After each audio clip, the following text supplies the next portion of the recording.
नमस्कार दोस्तों, तो हम आप सबके सामने एक गारी गीत गाने जा रहे हैं। तो उम्मीद करते हैं आप सबको ये गीत पसंद आएगा और पसंद आए तो वीडियो को लाइक सब्सक्राइब कीजिएगा।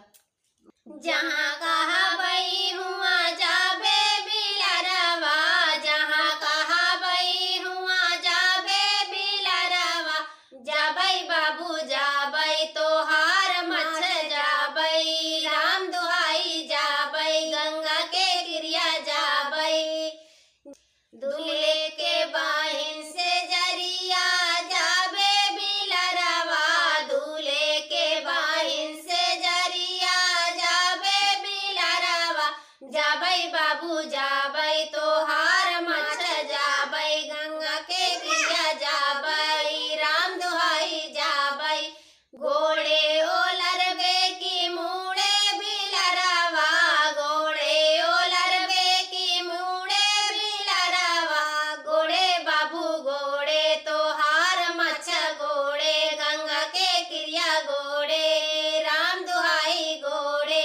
बेटवा हो औबे की बिटिया बिलरवा, बेटवा हो औबे की बिटिया बिलरवा, बेटवा बाबू बेटवा तोहार मछ बेटवा, गंगा के गिरिया बेटवा,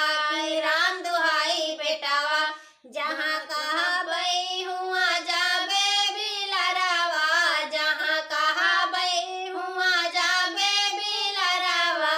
जाबई बाबू जाबई तोहार मछ जाबई, गंगा के गिरिया जाबई, राम दुहाई जाबई,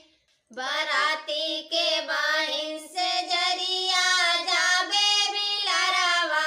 बराती के बाहिन से जरिया जाबे बिलरवा, जाबई बाबू जाबई तोहार मछ जाबई, गंगा के गिरिया जाबई, राम दुहाई जाबई, घोड़े ओलरबे की मुड़े बिलरवा, घोड़े ओलरबे की मुड़े बिलरवा, घोड़े बाबू घोड़े तोहार मछ घोड़े, गंगा के गिरिया घोड़े की राम दुहाई घोड़े, बेटवा